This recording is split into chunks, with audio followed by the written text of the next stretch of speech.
Hello, crypto world. Thursday morning stock market opens up, and I have to point out the S&P is knocking on its all-time high. So all this tariffs and all this weird stuff that's going on with Elon Musk and the government, the stock market shrugging all of that off and responding to the fact the economy is strong, and tech earnings have been relatively positive. So we're in a situation where we have a historic high in the stock market about to happen. But when we go over to crypto, we find crypto is red across the board. And we cannot attribute it to the tariffs and all the other issues, since the equity market and the treasury market and the dollar are shoving that to the side.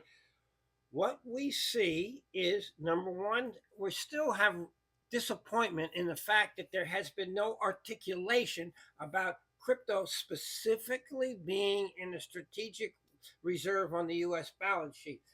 Plus, we are somewhat back in, I'm going to call it, a normal time with respect to how markets interact. And we see interest rates going up. But I want to remind people that the 10-year is now below 4.5, even though it's up a little bit today.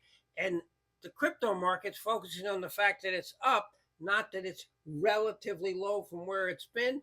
And we see the dollar going up as the strong economy suggests that there is going to be a continued rise in interest rates. And that helps the dollar, but in crypto, it hurts.